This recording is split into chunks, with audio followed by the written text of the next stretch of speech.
Share that one. So when are we gonna? Right now. Okay.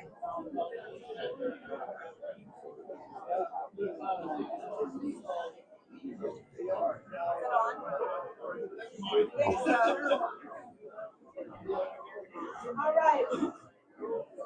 You have to press in on that button. We are going to get started. Welcome, Butler County. I think everybody's here. Tonight's program is provided by a partnership of the Butler County Historical Society, the Hruska Memorial Library, and the Butler County Area Foundation Fund. Last year, during the Towns of the County program, many people encouraged us to continue offering history programs. Well, you asked for it, so you got it.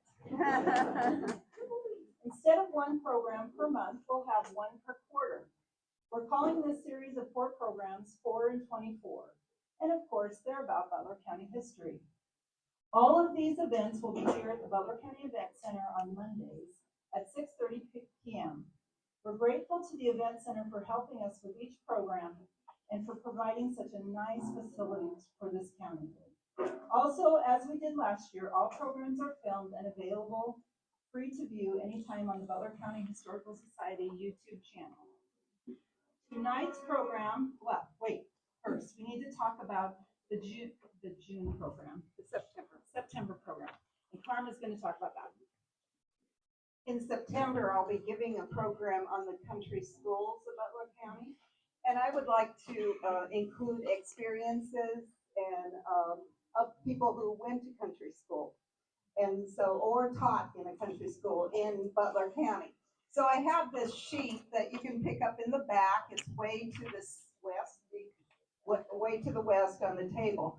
Pick one up and you'll see some things that you can get a hold of me or, contact me in some way. So I think that will make it a really interesting program and we can share our experiences. Okay. Also, if you are a friend of the library, we do have you bring your cards, and today's winner of kolaches, which were very popular tonight, is Carolyn Dvorak.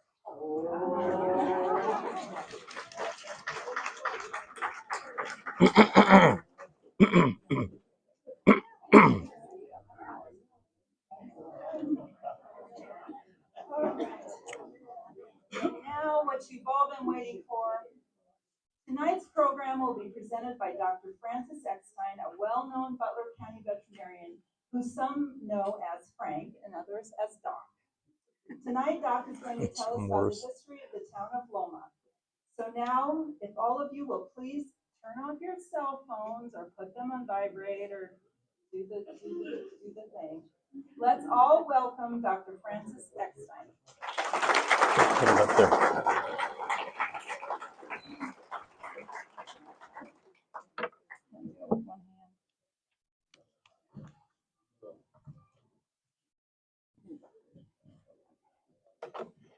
It's still on.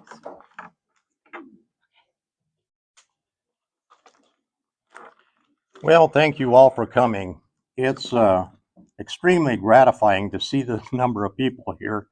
I did receive a lot of calls from you people asking information about this thing, and they were providing information to me too for this presentation.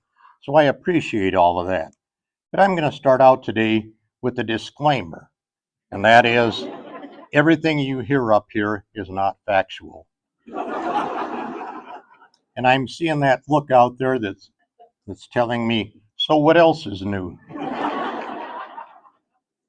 Part of the reason that there may be some discrepancies or different opinions of what actually took place in Loma is that Loma was never incorporated. There was never any official government, any official water sewer system type deal. So most of what I'm going to give you here today is going to be based on personal histories, personal memories, and when you rely on that, there are going to be some disagreements. I'll attempt to give you sort of a Cliff's Notes or abridged version of the history of Loma, and I apologize in advance if there are any misstatements or omissions. I also apologize ahead of time for some of the name mispronunciations. I'm an anglicized Czech. I tend to signal with my hands, and I have some trouble with names, and I'll give you an example. When I pronounce the name Kriz, it comes out sounding as Križ. And I know you people can hardly wait for me to get to Brzo Bohari, Bratrashevsky, Shimerdva, and so on. So, without further ado, let's take a step back in time. I'm going to start this presentation not talking about the village of Loma, but about some of the early settlers in the area. In 1866, there was a man by the name of Clinton Latin. He was a hunter and a trapper, and he was the first settler in the Middle Oak Creek area, south of where present-day Loma is now situated.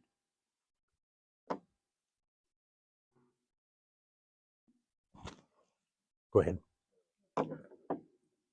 So Clinton Latin had a friend over in Connecticut by the name of Willis T. Richardson. He was born July 20th, 1849. The young man, Latin convinced Richardson to move out to Butler County. Well, Richardson did move, but on the way on his journey towards Butler County, he encountered a gal in the Raymond area that he married. So when he did finally move to the Richardson Township area, he built a dugout adjacent to his buddy Clinton Latin's. Indian attacks were still common at that time. Later in 1868, he would build the first wooden structure, wooden house in Richardson Township. Richardson was the first elected surveyor of Butler County, and he served for 8 years. Later on, he will serve for the Union Pacific Railroad in the western part of the state. Richardson donated land and was instrumental in establishing District 55, which would become known as the Richardson School.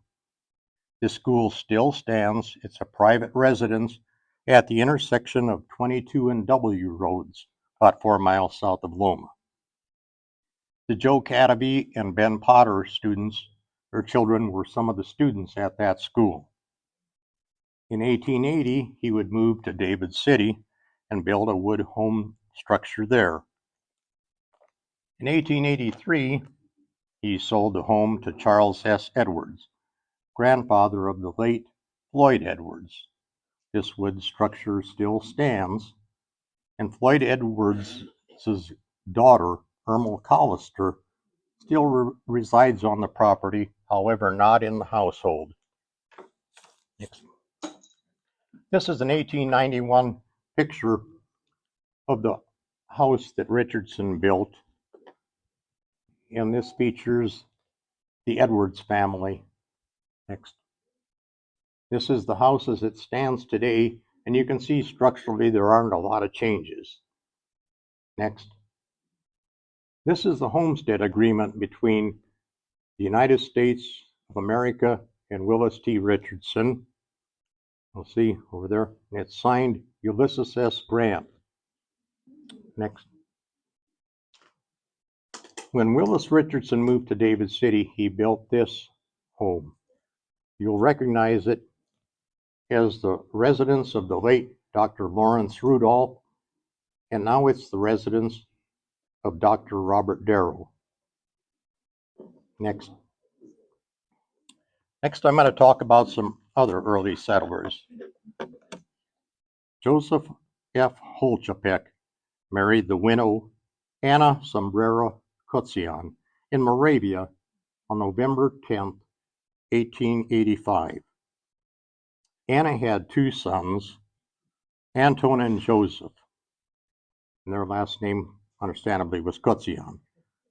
So in 1886, July 3rd to be exact, Joseph and Anna and her two sons arrive in America. They build a sod house near where St. Luke's Cemetery is currently located. Joseph and the family would move to Dwight later, and he established a blacksmith shop there. He needed to make some dollars so he can pay for his homestead. So then in 1892 or 1893, he moves back to the Loma area and sets up a blacksmith shop with J. Lewis Mergel. You will see these names crop up through my presentation. So then the Holchapeks, they're living on a farm north of Loma. They moved to Loma in 1913. They built a home there. And next, we're going to go through some of the Joseph and Anna Kutzian Holchapek family. You see there, Joseph Holchapek had one sister, Anna Holchapek Sedlock. That's a common area name. Anna Kutzian had three sisters, Josie Nabity, Antonia Cecil, and Mary Soka. Those are also well-known names in the Richardson Township area. Next. Anton Kutzian, who is the son of Anna Kutzian, married Mary Teehee, and you'll see their offspring there. Joseph Kutzian married Josephine Sedlock, and you'll see that there are a lot of local names there. Now, here's where I ran into my first discrepancy, and that was one historical site that I found listed Thomas Kutzian as coming across with Anton and Joseph and the Holchapeks, but that wasn't right. Thomas came back later. At any rate, my reference to Thomas here is that he is the grandfather to Roman Lee, Tom, Bob, and Roseanne Kutzian for future reference. Next. Okay, when Joseph and Anna lived in Dwight, there were three children born at that time. Thomas, who was the sole boy in the family, he died in a farm accident at 23. Anna married Anton Brza-Bohati.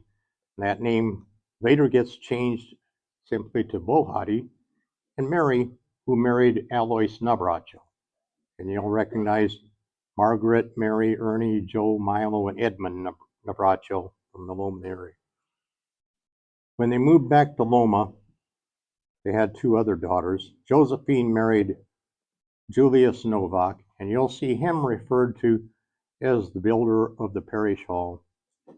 Francis married Ludwig Hussik, who was a teacher in Loma and also a businessman. Next. When I was presented this picture by Rosemarie Kutzian Braun, it was a real eye-opener. I was bug-eyed as a constipated owl when I viewed this thing, because I could actually put faces on the names. You'll see there from left to right, Josephine Hussik, Mary Navratil, Anne Brza-Bohati, Francis Novak, Thomas Holchapek, and then the two Kutzians, Anton and Joseph. So before Loma became a town, there was a railroad built through the area from 1876 to 1879 by the Omaha and Republican Valley Railroad. It was part of the line that started in Stromsburg and ended up in Valley. It became a rail stop for picking up produce and so forth. This was part of a branch of the Union Pacific Railroad. So on March 20th, 1896, the Union Pacific established a post office at this rail stop, and they called the rail stop Spur. So Loma was not Loma to begin with. It was called Spur. It wasn't until 1901 when John Nabity, go ahead. Oh, this is a flashback. This is the Holchapek residence that was built in Loma It was situated directly north of the Loma Rectory, and while the Holchepeks owned this building, they would rent out the upstairs to Father Michael Puzarek, who would become the first resident pastor of Loma. So Father Puzarek rented the upstairs while the rectory was being built. Next. Here's an overview of Loma, and this is taken from the 1906 plat. Loma didn't become named Loma until 1901. That's when John Nabity, the owner of the ground around there, platted the village, and then the Union Pacific renamed it Loma, which in Spanish means small hill. You'll see there was a Westbrook crane elevator, Loma Public School number 82, the elevator, Joseph P. Bardick and Sons Lumberyard, Stockyards, another elevator. The hardware store was located about there, and the general merchandise or grocery store was located over there. You'll note the depot was over to the south.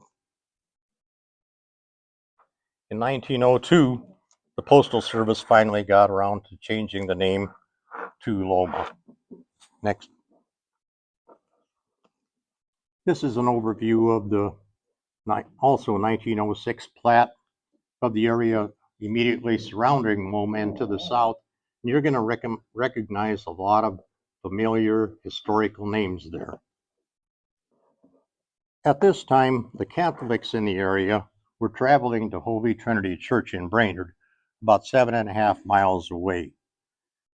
Father Alois Klein, who was in charge of Holy Trinity at the time, he noticed the increasing number of parishioners coming from the Loma area. Now, Father Klein was known as a builder. He built numerous churches, schools, and so forth.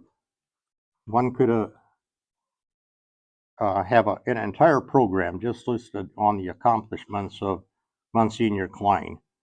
But Monsignor Klein's MO was to first establish a Catholic workman or Katolicki Jelnik in the area. If that spurred interest, then he would consider building a church.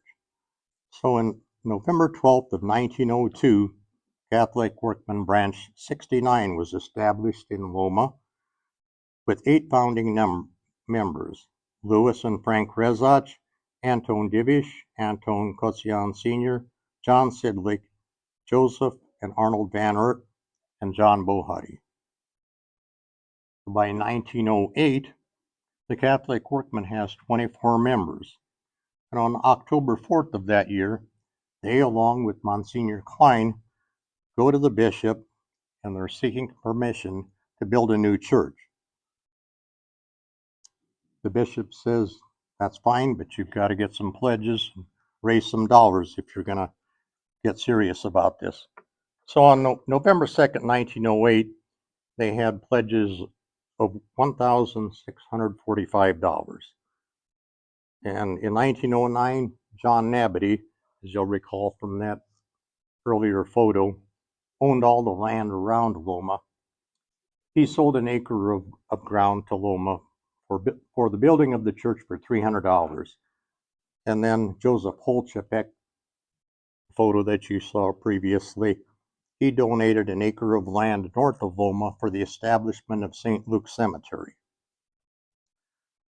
So in 1910, Bishop Thomas Bonnicum gave permission to Father Klein and the Catholic Workmen to go ahead and build St. Luke's. They consulted an architect in Fremont by the name of A.H. Dyer. Father Klein wanted the building to be 76 feet by 36 feet.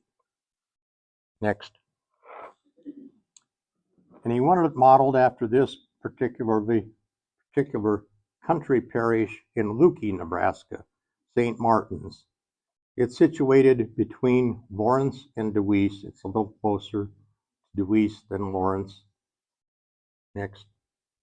And you'll notice a distinct similarity. Other than the steeple of St. Luke's is taller, the parishes would be mirror images of each other. So once the plans for the church are drawn up, they advertise to get this church built. They advertised in the People's Banner, the Wahoo Wasp, and the Brainerd Clipper. 3 bids were submitted, and the low bid was T.J. Kelly of Lincoln for $5,250. So with the help of many parishioners, the construction was completed the following year, in March of 1912, and the church was painted green. On August 28th, 1912, Bishop Teehan blessed the church, and at that time they had 90 members. Next. So you've got your green church built, and that, just like building a house, you need to furnish it. So here's a list of some of the donors that helped to furnish the church. You'll probably recognize a lot of your ancestors there. So once you've got your green church furnished, the next thing you find out from Father Klein, because at that time he was not only pastor at Brainerd, he was pastor at Dwight, and he had so many different assignments. He tells the people of Loma, you're only going to be able to have Mass every 3rd week. That had to be a gut punch. Next. Here's a view of St. Luke's Cemetery. This is the west gate. And St. Luke's Cemetery was actually established before St. Luke's Parish was built. And the occasion for that was the death of Thomas Holchapek. Next. Here is Thomas Holchapek's stone. You'll see where he died in 1911, and the parish was opened in 1912. Thomas Holchapek is the only body interred in St. Luke's that lies facing east and west. The rest of the bodies are interred facing north and south, and I'll have more to say about that later. Next. Okay, so while Monsignor Klein is head of the parish, there's listed the first 2 baptisms, Wilhelmina Stiskel and Bernard Kotzian. First Holy Communion, March 24th, 1913, with 20 communicants. First wedding is Charles Bartik of Toohey and Francesca Novak of Loma.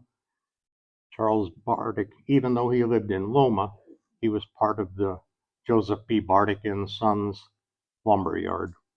The first confirmation was held May 18th, 1913 by Bishop John Henry Teehan, and there were 36 confirmants. Next. Here's a picture of Charles Bartik and his wife Francesca Novak on their wedding date. They would later move to the Agnew area, and they're currently buried in the Agnew Cemetery, Catholic Cemetery there west of Agnew. Next. Okay, this is tough to see, but it's a list of the pastors that first started off with Loma. In 1915, Monsignor Lenyik would take over Loma. Loma was a mission of Toohey. The first thing he did, for some reason or other, was he repainted the church white.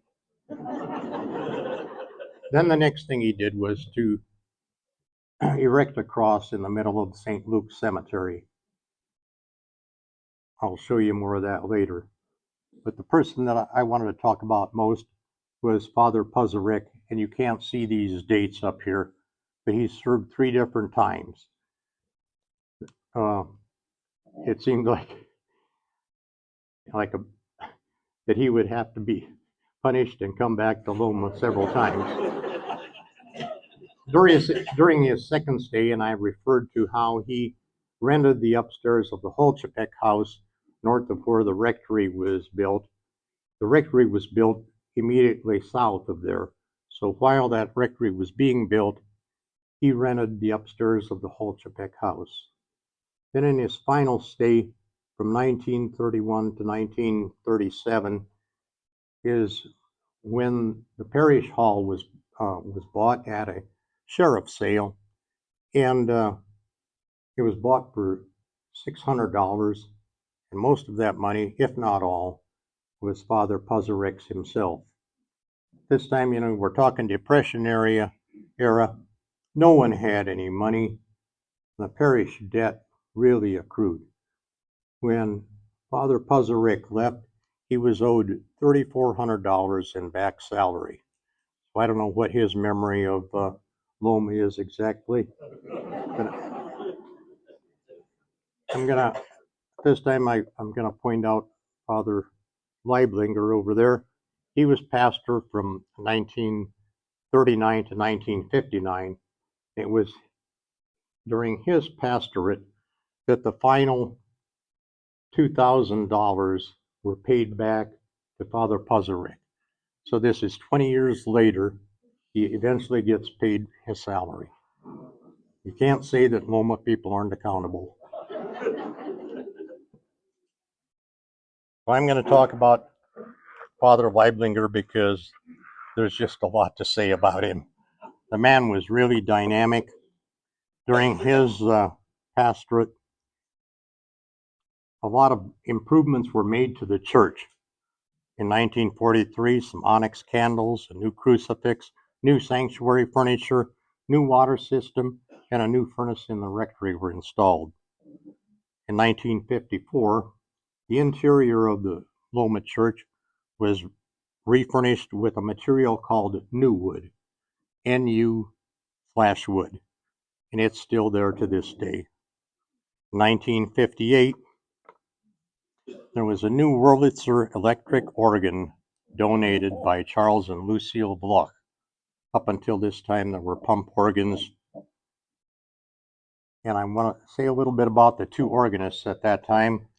There were Helena Bartek Bohati and our mother Christine Bartik. And our mother Christine Bartik was the organist at St. Luke's for 50 years. Yes, 1955, there were new Stations of the Cross installed in Loma. And then over here, and you can't see it very well, but in 1959, Father Shiginski became our pastor.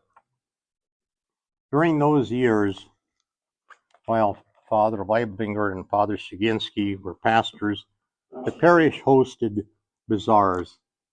At these, they would have roast duck dinners cooked and served by the Altar Society. The roasting of those ducks would take place underneath the stage in the dance hall. It was basically a sweat box.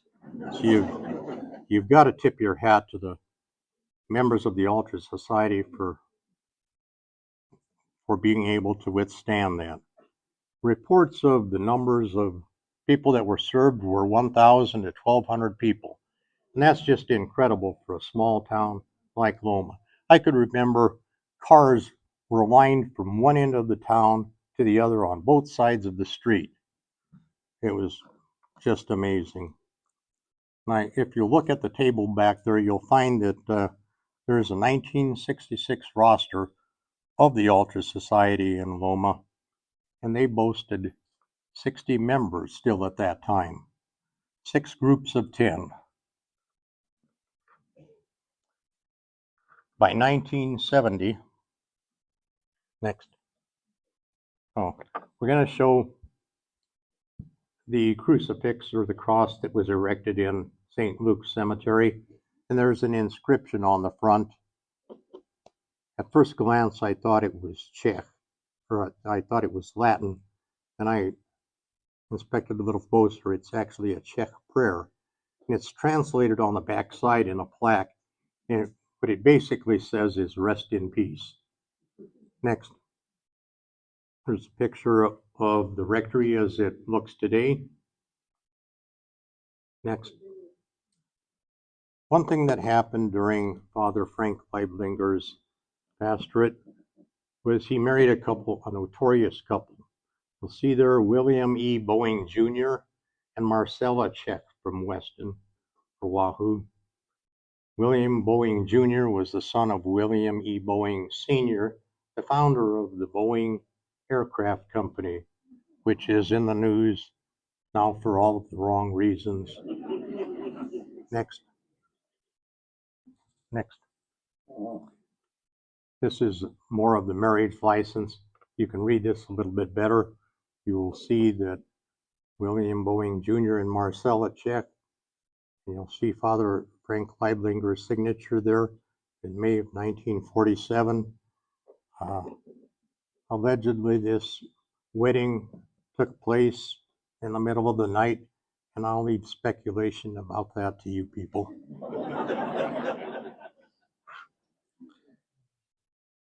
Next.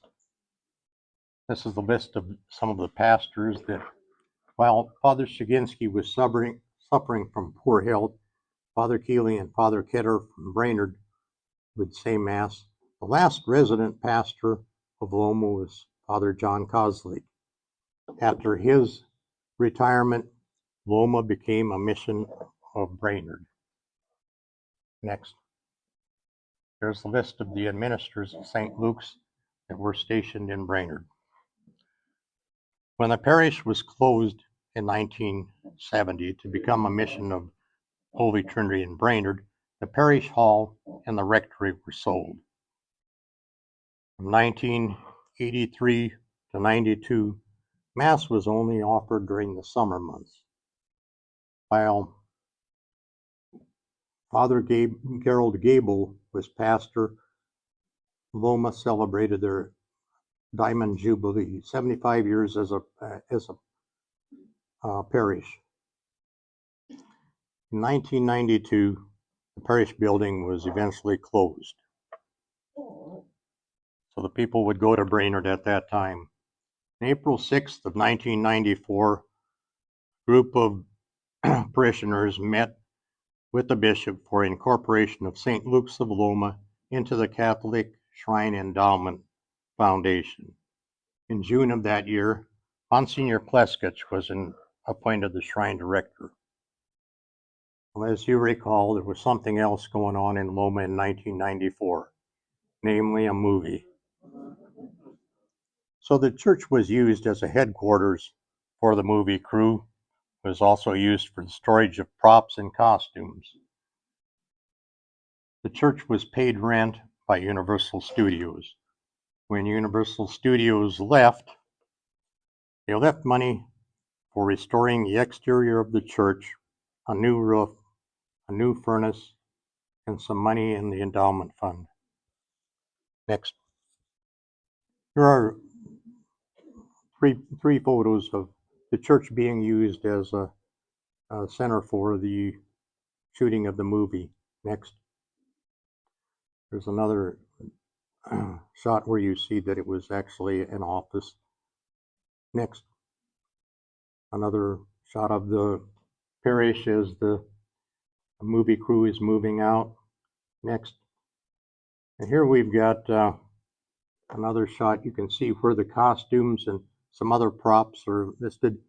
You can't see this very well, but there is a bowl of fruit over there. There's Tony the Tiger with some Frosted Flakes. There's some Zesta crackers, so the people were health conscious at that time too. In October of 1995, Monsignor Pleskich held formal dedication of the shrine. This is a shot of the new Loma altar. This was built by Lauren Stera. Lauren was the son of Don and Rosalie Chris Stera from Bruno. Rosalie's ties to the parish where she was one of the Kriege family, and so naturally Lauren paid a little extra attention to this. he took it upon himself. He was driving through Loma one day and he noticed they didn't have a huge altar in the back. As you'll recall, during the Second Vatican Council, a lot of those old altars were removed and replaced with altars where the priest would face the public. So Lauren builds this house, or this altar. I failed to mention that he teaches construction at Southeast Community College in Milford. So he builds this altar to scale based on photos of the old altar. And you'll see that thing's just beautiful. He's building it in his garage in Lincoln, and he brings it to Loma in pieces and assembles the altar there. You got to give a shout out to the man for that. This altar is 18 feet 4 inches tall, 9.5 feet wide, and 32 inches deep. You'll see Bishop Connolly, Monsignor Pleskich, and Father Eichhoff saying Mass there. Here's another photo over here of Lauren Stera, and that was in the Lincoln paper. Next, you'll see that we had a local correspondent, Donna Furashek, who wrote an article about the building of the altar. This altar was dedicated on August 24th of 1997. On June 10th of 2010, Monsignor Pleskich celebrated his Golden Jubilee Mass there, because he had been ordained June 5th, 1960. Next. August 26th, 2012, there was a centennial celebration that took place at St. Luke's. It was celebrated by Bishop Bruskowitz and Monsignor Pleskich. This was a pretty big event. The Michael Austri family provided music at that time, and they've been providing music for the shrine for over 20 years, so we've got to give a shout out to them.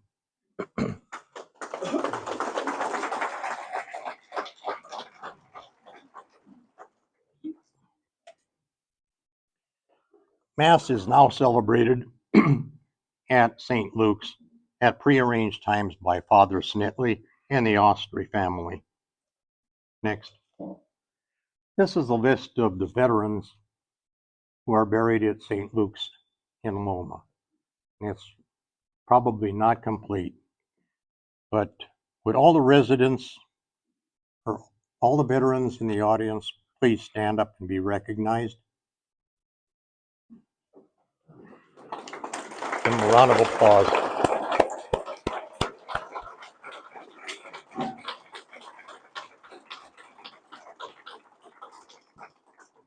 We thank you for your service. We're forever grateful for that. Every Memorial Day, the Dwight American Legion conducts services at St. Luke's Cemetery, and at that time the roster of the veterans that have served is read off, and we appreciate the Dwight American Legion for that service. Next. Okay, Loma was the smallest parish in Butler County. Area-wise, they only covered a little over 29 square miles, but we fared well in the vocation department. You'll see Father Edmund Nabracho, who was ordained in 1952. He was an assistant pastor at Dwight. He became superintendent of Dwight Assumption, was a teacher and a basketball coach. And in 1955, his basketball team went 25-1. I was unable to find out whether that one loss was at the hands of the Ulysses Trojans or not. Unfortunately, Father Edmund didn't get to serve very long. He died in a tragic plane accident on July 23rd, 1956, along with his cousin Jim Chuppo on his brother Ernie Nabracho's farm southeast of Loma. The next vocation was Father Myron Pleskich, who was ordained June 5th, 1960. I was present at that ordination, and that was an eye-opening event. our mother would always make us sit up front in church so we could get a good view. And if we weren't in church half an hour before church started, we were late. At any rate, I was just appalled by the fact I couldn't understand why you would make a man who is devoting his life to God lie face down on a tile floor and have Latin chanted over you when there was perfectly good sanctuary furniture. Monsignor Pleskich was involved in so many activities in the diocese, so he was elevated to Monsignor, and he was instrumental in the establishment of the St. Luke's Shrine. The actual first vocation from Loma was Sister Louise. Also, she was originally Jean Weiss, and she professed her vows in 1944. She taught English, and she was principal at Aquinas High School, and she's buried in St. Luke's Cemetery. She was buried the same year the movie took place. Also of note, there are some deacons, and forgive me if I'm overlooking somebody, but you'll note Marvin Chupone and Terry Weiss. And then there's another priest with Loma ties, Father Jamie Haughtaby. He's the son of Bernard and Yvonne Divish Haughtaby. He would be Lyle Divish's nephew and Dan Sizzet's nephew. Next. This is a photo of Father Edmund with his parents Alois and Mary. Next. There's a picture of Father Edmund with his parents, his brothers, Milo, Ernie, and his sisters, Margaret, Kriege, and Mary Bardick. Next. Here's a photo of the tragic plane accident from 1956. History says that, understandably, in July, it's a hot day. He was taking off down the runway and hit an air pocket to where his plane didn't get up quick enough, and his wing clipped a tree, and the plane flipped over end over end. Next, there's a photo of Monsignor Pleskich. He was basically a Loma resident all his life. During Father Leiblinger's pastorate, he would be an altar boy at daily mass. And one thing you could say about Monsignor is he never forgot his home, never forgot his roots. He always stayed loyal to Loma. Next. This is a picture of Sister Louise. She taught me English at Aquinas from 1964 to 65. Excellent teacher, very dynamic. Next. I'm gonna switch gears and talk about the Loma Hall. In 1917, Julius Novak built a garage to service vehicles. Then in 1918, he also built a dance hall for entertainment. By 1922, he'd established and built a stage in the dance hall, and the banker, Frank Lawrence, would direct plays there. In 1926, Julius and Josephine Holchapek Novak buy a general merchandise store in Dwight. So they leave Loma and sell both the dance floor and the garage to Bohemil Schlechte.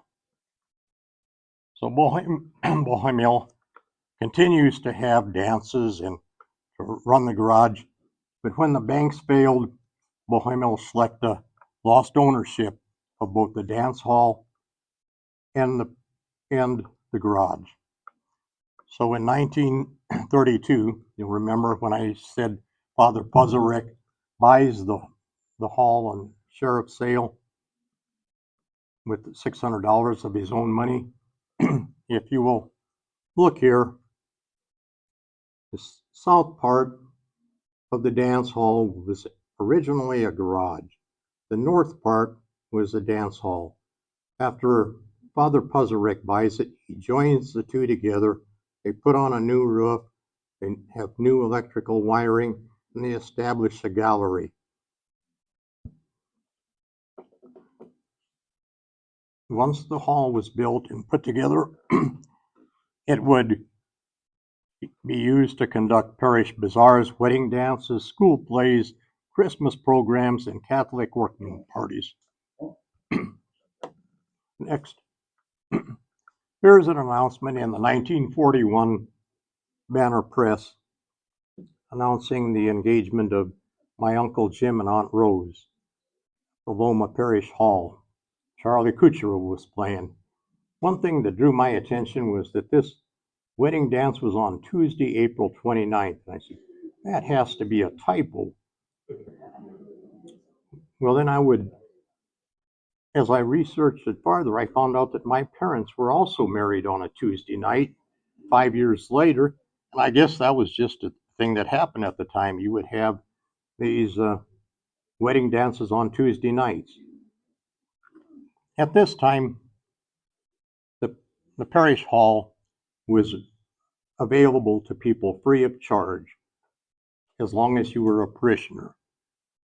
The maintenance and everything with the hall was to be paid by pew rent. Next.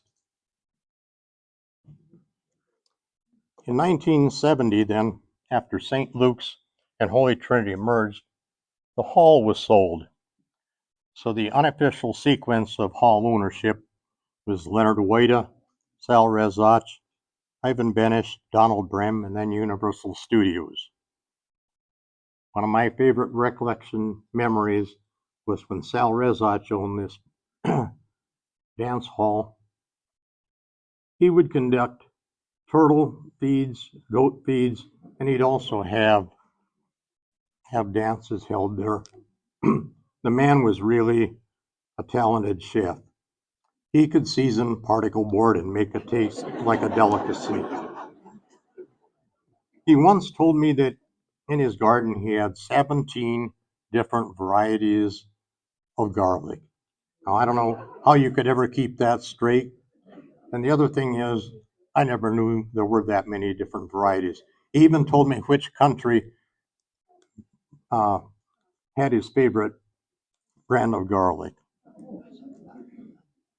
So, as you can see here, in 1994, the hall is being demolished in order to build Virgil's Hotel. And from this, you can kind of see how the hall was in two different sections. This was the south garage section part of the hall that's being demolished, while the dance floor part there is still standing. Next. Later in 1994, Virgil's Hotel, which replaced the hall, gets auctioned off by Grubauer Brothers and Romschek auctioneers and brokers. Gale and Lou Shields from Lincoln buy Virgil's Hotel for $14,425, and they move it to the Platte River near Bellwood to be used as a cabin. To this day, I don't know whether it's still standing or not. If anyone has that information, I'd like to know that. Pardon? Okay. Next. Okay, I'm gonna switch gears again and talk about the grocery store. There were actually more than one grocery store. A lot of the times in Loma, there were two grocery stores, and during Prohibition, the grocery store, saloons would become grocery stores, and post-Prohibition, the grocery stores would become saloons. At any rate, from the first overview of Loma, you could see that John Nabity owned all the land around there, and he built the first general merchandise store. And to call these stores grocery stores would be a mischaracterization.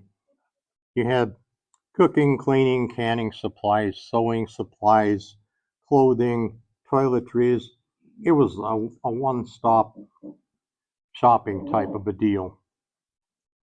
I'm going to kind of go through here. You can see who the owners were and the approximate dates of ownership. You'll see that Jerry Pleskutch bought it from John Lishka in 1925. Jerry was the father of Monsignor Pleskutch. You'll see that they owned the store for over 40 years. In 1966, my Uncle Jim bought it. He used it for tire repair and storage. And in 1975, Gary Pleskutch bought it and the residence, and he's still the current owner. Next. Okay, here's an ad in a 1906 plat posted by John Nabity advertising a general merchandise and medicine store. This had to be another gut punch. As you noticed, not only did John pay for the ad, but he had a name change. He got his name changed from John Nabity to John Nobody. Next. Here's a shot of the Bratuszewski brothers when they owned it about 1910. And you'll see there's a veranda attached to it. I couldn't tell from the photo whether my grandfather is amongst the people standing outside or not. Next. This is the grocery store as it stands today, minus the veranda. You'll see it's tinned. It was, during the movie, it was used as the Clara Theater. Has a sliding door on it. A couple of my fond memories of this grocery store were when the Pleskutches owned it. In the wintertime, you could walk into that grocery store and he had a coal-burning potbelly stove. And could that baby crank out the heat? We burned cobs and wood at home, but it wasn't the same as this.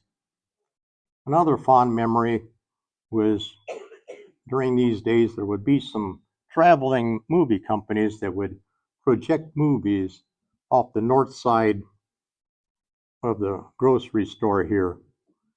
I can't recall very much about the movies, but I do remember the nickel Husker pop that you could buy and the nickel dip ice cream cones. That was the highlight of my memories of the summer movies.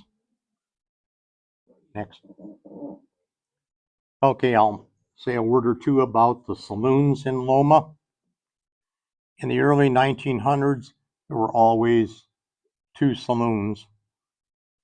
And I'm going to list off some of the names of people that owned liquor licenses from the early 1900s until Prohibition. Joseph Holchapek, Joseph Shimedla, John Divish, John Jelinek and his son Joe, and Paul Krish. From 1920 to 1933, there weren't any taverns or saloons in Loma. The one saloon got converted to a grocery store. After Prohibition, just the opposite would happen. The current bar actually was a grocery store, and I believe it was owned by Frank Peshek. It was on the east side of the street. So they take this grocery store and they put it on skids. They move it across the street, turn it around 180 degrees, and it's still served as a grocery store until the end of Prohibition. And it is the current structure now for the Loma Bar. After Prohibition, a list of the unofficial owners of the bar were Bohumil Schlechte, Jerry Pleskutch, Joe Peshek, Ludwig Kludzik, Ray Petrzelka, Larry Lance, Mary Fallon, Mike and Betty Smith. Now there was a period of time there between Mary Fallon and Mike and Betty Smith where it was closed. Mike and Betty Smith bought it in 1982. Mike would die in 1992, and then Betty would run it during the filming of the movie. Now, if you would ever stop in the Loma Bar at this time, you had to encounter my Uncle John. And he wasn't just my Uncle John. He was referred to by everybody as Uncle John. He served as the unofficial greeter, and that's how the greeters at Walmart came to be. They were all designed after him. When Betty Smith owned the bar during the movie, she kind of came up with the design for the Loma Goes Hollywood logo, which would include naturally her bar and St. Luke's Church. So after Betty's passing, Mary Fallon buys the bar back, and she runs it from 2015 until she closed it in December 31st, 2019. Now, if you ever stopped in Loma at that time, it was a hopping place. She would serve roast duck dinners and prime rib dinners, and she always sold out. Now, this isn't a very big structure, and she would frequently have dances, so understandably, the dancing and the celebration would extend to the street and beyond. Like I mentioned, the bar closed December 31st, 2019, and Mary passed in 2020. Next. Okay, this is a shot of the Loma Stockyards as provided by the Petrozhelkas. You'll see some of the high quality Herefords there that the Petrozhelkas raised. I mostly wanted to show this picture to prove that a stockyards actually did exist. In the background there, you'll see the Joseph B. Bartik and Sons hardware store or lumber yard. Next. Here's another shot of the Joseph B. Bartik and Sons lumber yard. This is the entrance facing the tracks. You'll notice there's quite an inventory there. Things were delivered by rail, and it was really a going business. This photo was in the 1906 plat book. Next. Here's a view of the Loma hardware store as it's getting prepped for the movie. Now, in the early days, the Loma hardware store also was a post office.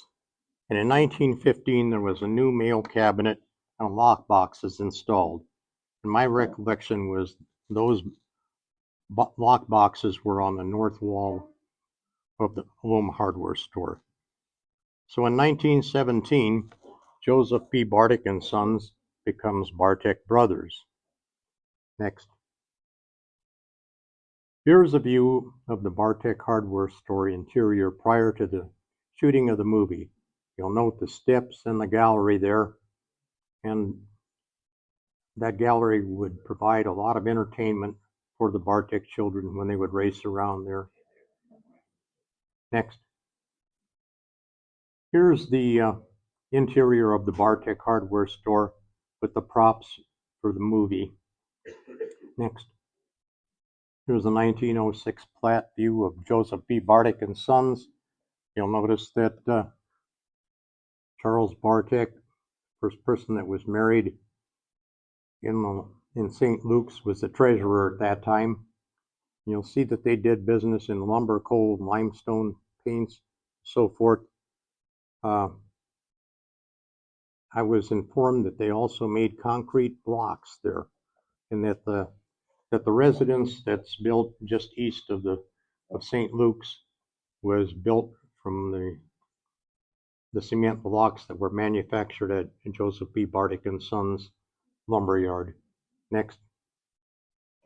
Here we have a 1917 ad of the Bartik brothers advertising steel bins. The 500 bushel bins were $75 and the 1,000 bushel were $110. Next. Okay, in 1934, Rolf B. Bartik becomes the sole owner of the Bartik hardware store.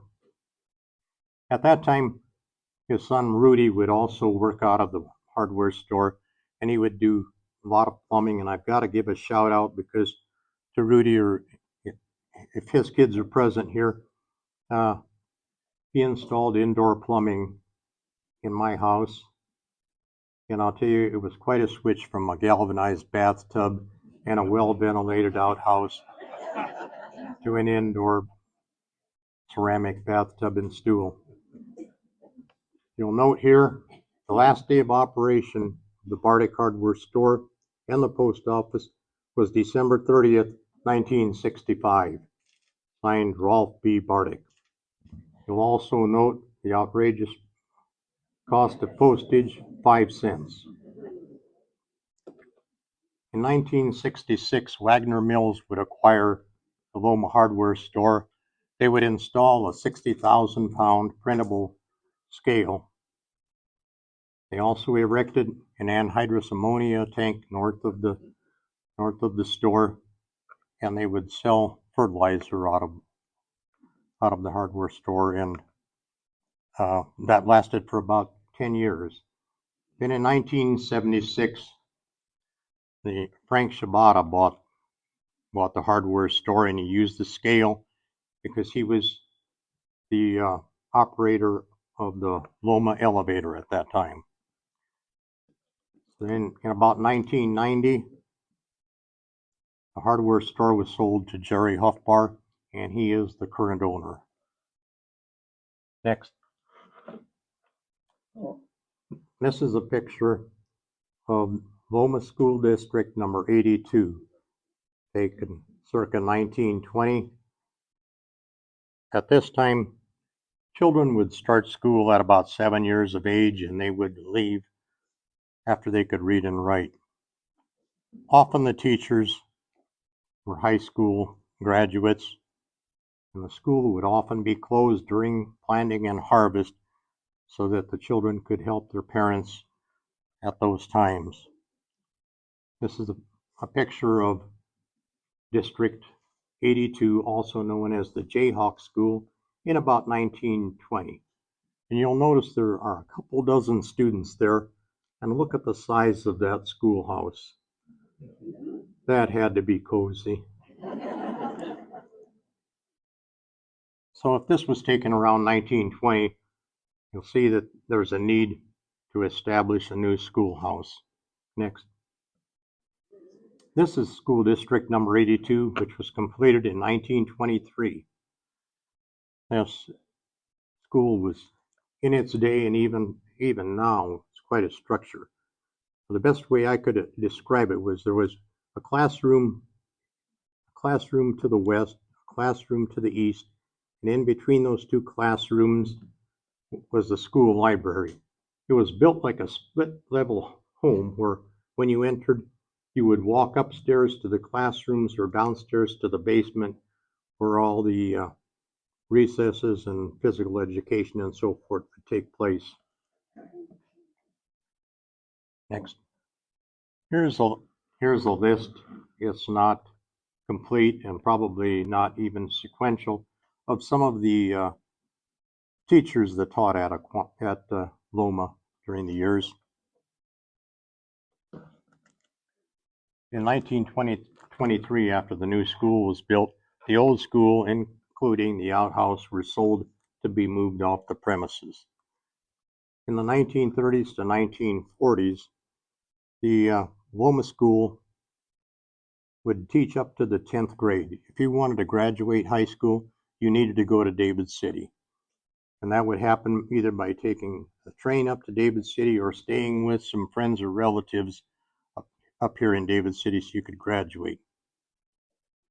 At this time, St. Luke's would hold summer catechism classes in the school, and the school would conduct their plays and Christmas programs in the parish hall, and all of that could be accomplished without a court order.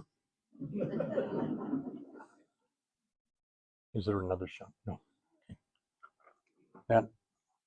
That slide got cut off. There were supposed to be some more recent teachers included there. No, I guess they're there. That's fine.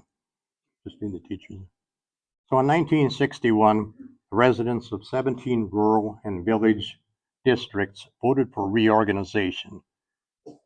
And this is when East Butler School District was created. It consisted of 3 centers, Brainerd, Dwight, and Loma. Brainerd was K-12, Loma and Dwight were K through 8. By 1968, Loma and Dwight become K through 6. In November of 1970, Loma School was closed, and the teachers and the students all went to East Butler and Brainerd. The school is now privately owned. Next. Loma had a bank from 1912 to 1930. On April 19th, 1912, the bank was started in Loma by Joe Vodova and Sons. They had $10,000 in capital. Alois Hruska and Anton Bratrashevsky were vice president and vice president. The cashiers were John Bardick, Frank Lorenz, John Resnichek.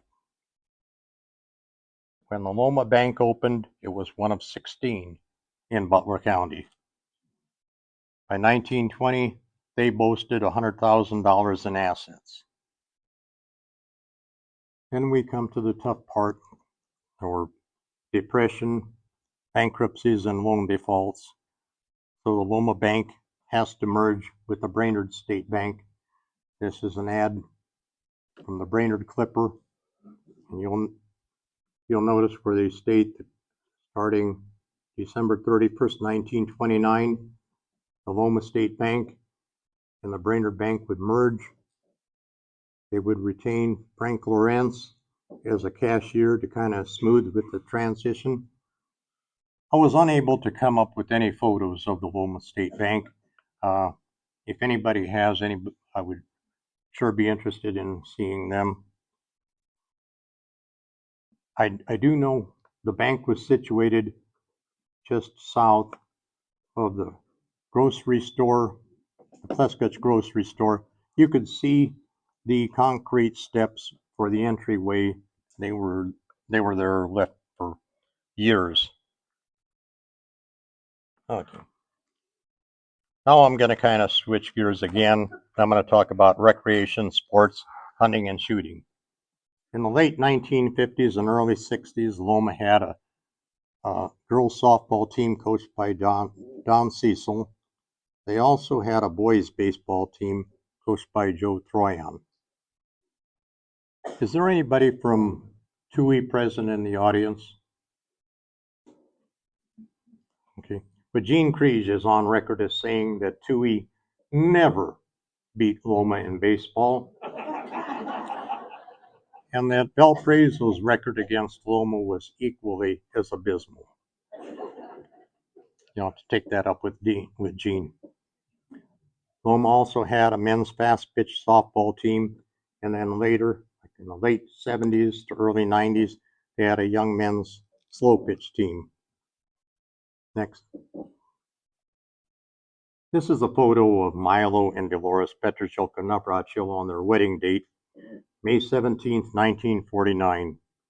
You'll see the Loma pictures of Dean and Jean Kriege with their cousin Larry.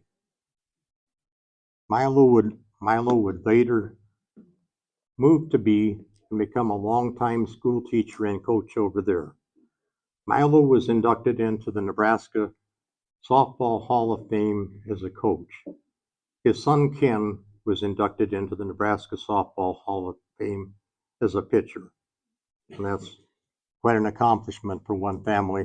I don't think there were very many repeats of that. I was also asked to mention some of the organized coyote hunts that took place in the 1950s and 60s. Everyone that I asked rendered a different opinion. Basically, what would happen would be they'd start out at the Loma Tavern. Joe Troyan and Ray Petrozhelk organized this. The hunters would be armed with shotguns and they'd be dropped off at predetermined locations depending on how many people were present, and then they'd move and gravitate towards the center, and then all heck broke loose. Next. In 1993, the Union Pacific Railroad was abandoned, the line between Valparaiso and Brainerd. The Nebraska Trails Foundation, next. You'll see in this picture where the rails have been removed and the ties are in the process of being removed.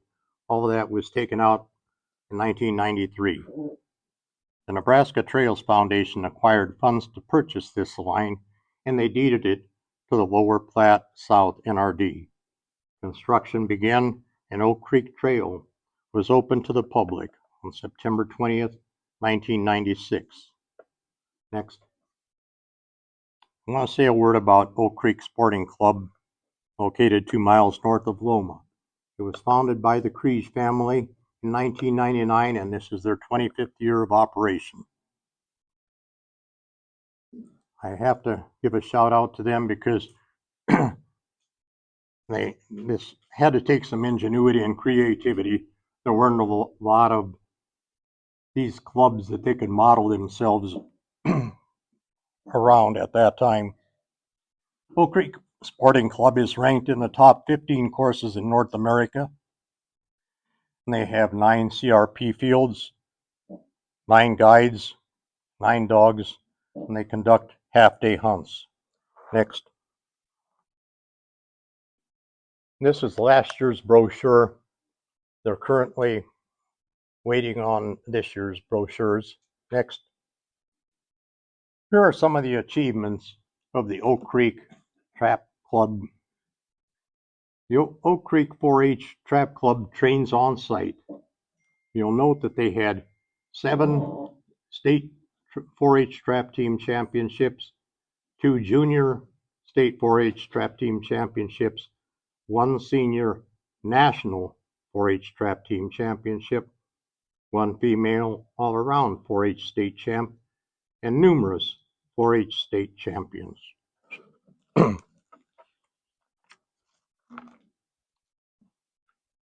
I think this is quite a credit.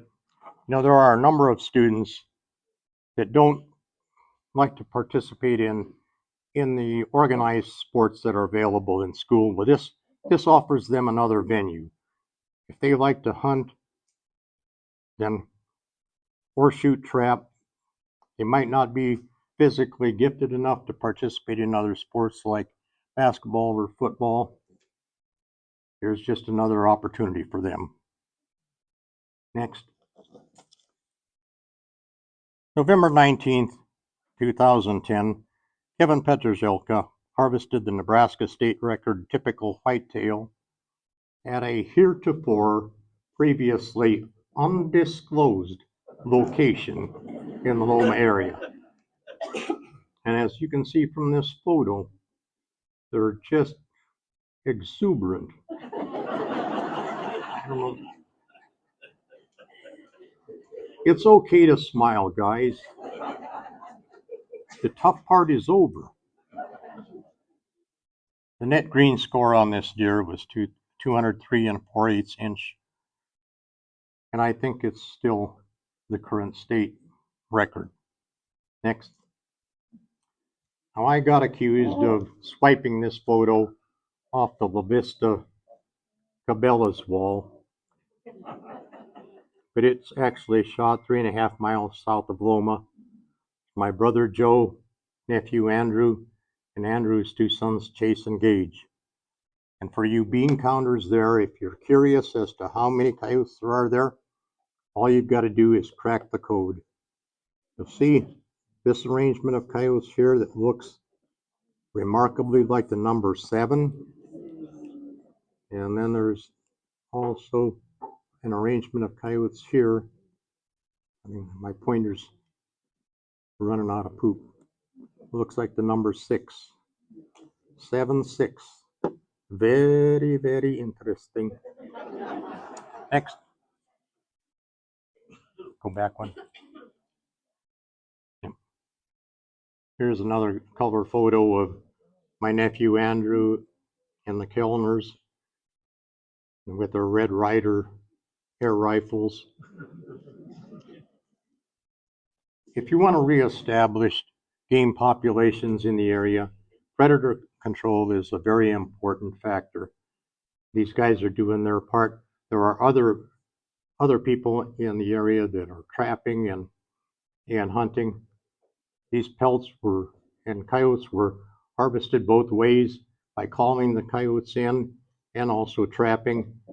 And they didn't even list the number of coons that they caught. And I'll tell you what, you can't tell that they made a difference. And for anyone that thinks that this is a profitable venture, have at it. Next. An important source of my information was the book called Loma Wood, and it doesn't show up very well here, but it was written by Grace Steiner, and that's Grace over here to the left. She wrote it in 1995, immediately following the movie. Grace married Ron Steiner, who was a graduate of Aquinas High School. Ron's family was from David City. Grace was a native of Boston. I don't know exactly how they hooked up, but they did. At any rate, this is an excellent source of information, and much of the information that is provided for this book was furnished by the Petrosielka family, the late Louis Petrosielka and the late Marcy Petrosielka Swoboda. And it's my understanding that the Petrosielkas have family histories written up. I haven't accessed or read any of them. To cut to the chase, if you have the opportunity to get your hands on this book, and there are copies at the David City Library, I would recommend your reading it. Next. Okay, I wanted to switch gears here again, and I wanted to show you some of the other general merchandise stores. You'll notice that there's a People store in Loma, and this was a 1917 ad in the Banner Press. What I wanted to draw your attention to in particular is this: men's heavy blue overalls and jackets, $1.98. Next. You see, 2 years later, he's going out of business, and I think you might think that he sold his overalls too cheap, but they actually bought another general merchandise store in Abbey, and this was their going out of business sale. Next. Okay, recognize these names: Julius Novak, who built a Parish Hall, and Mergel, who was a blacksmith in business with Joseph Holchepek. They're together and they're selling Wallace tractors, America's foremost tractor. Number one, I had no idea that there was ever a Wallace tractor manufactured. Number two, I certainly didn't think they were sold in Loma. When I researched this a little bit, I found out that yes, there was a Wallace tractor manufactured from approximately 1902 to 1932, and they would later be absorbed by the Massey Harris Tractor Company. Next.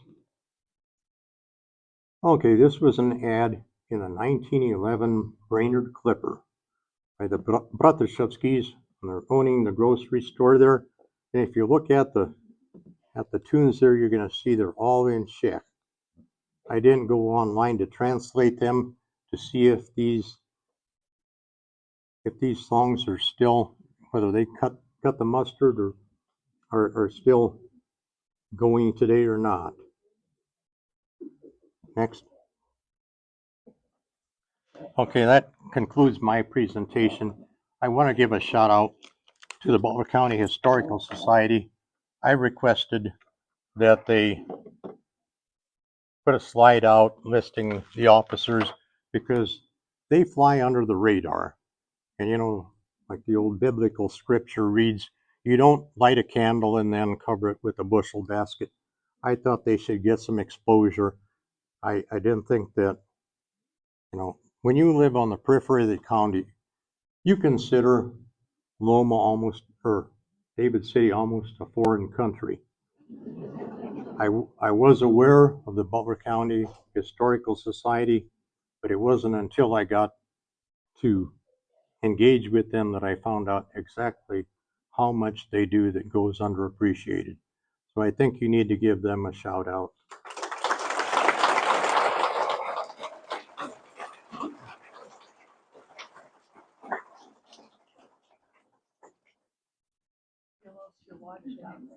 That's okay. The next slide. Okay, this one. There you go. Does anybody have any questions for Doc?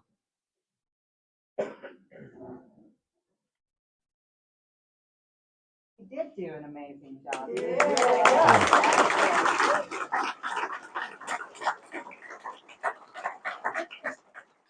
This will be quick. I need to thank Doc. He did an amazing job. These presenters worked super hard. He probably worked for more than a half a year on this program. And we had meetings to create the slideshow. It's a lot of work. And I know a lot of you all helped him out by giving him pictures and bringing memorabilia. So big hand for Doc. Can I talk? Is Emmanuel Bardick here? I was wondering whether you could kind of retell the story that you told me last week about your grandfather, Charles Bardick, and the hoisting of the 750-pound church bell into the steeple.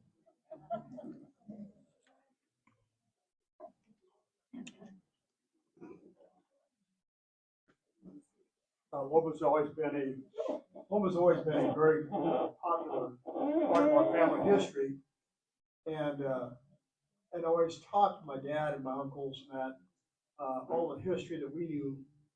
Charles G. Bardick was my grandfather. Grandmother's was Frances Novak. She lived just south of Loma, around the corner there, a half mile apparently. But anyway, my grandfather set up a lot of windmill towers through the sale of windmills at the general store that they had. So height never bothered him. When they built the church, they put the steeple up and the roof. They forgot that the steam shovel or crane would have to reach in to set the bell in, and they couldn't do that. The steeple had the roof on. So my grandmother wouldn't marry him unless the bell could be rung on her wedding day. And I took apart a different side of my family. I'm very short. My grandfather and everyone else was like 6'5", and my grandfather took some of the bridge timbers that they sold at the lumber yard. They built 2 or 3 thick bridge planks, and they came out of the bell tower like a diving board.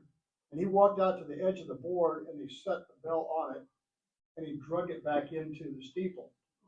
So if you go up inside the tower, there should be landmark bulb holes and things like that. But I'm pretty proud of it. It never bothered him. And he sold Wallace tractors. And his pride and joy to help him with his arthritis, he'd lay his hand on all 4 or 6 cylinders and kill the engine. He always loved that. Adrian Bartek, would you stand up? Adrian's a fantastic historian with our family too. Adrian, would you say just a word? No. All right. Well, thank you very much, Doc. You did a great job. I appreciate it.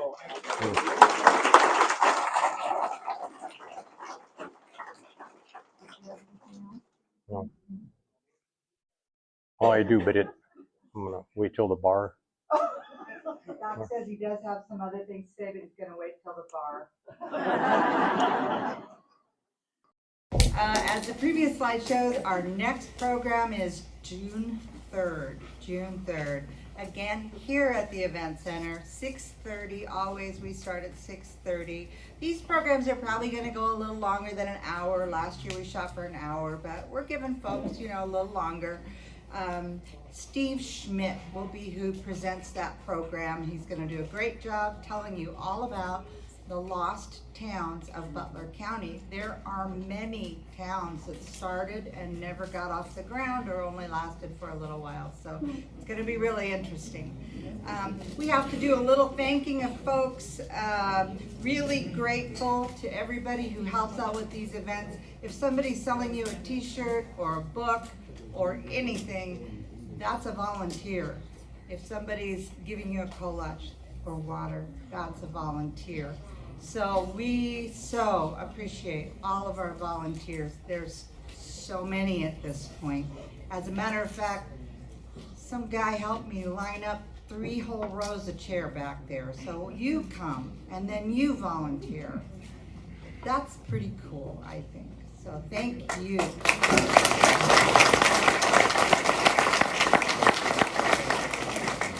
We have 3 partners, I think Kay mentioned that, the Hruska Memorial Library, the Butler County Historical Society, and the Butler County Area Foundation Fund who funds this. But thank you for your donations in the gold bucket, because we still do have to pay the utility bills for the Depot Museum, and grants just won't give us money for that. So we need help all the time, and we appreciate every dollar you give. $1 is a big deal to us. So, and thank you for coming. Have a safe night. A wonderful job. I don't know. I wish I was funny. I wonder if when I pulled this out, I could hear her, because the other half of this is on docs, you know. So I wondered if we better get back there. Yeah. Hey, don't grab that.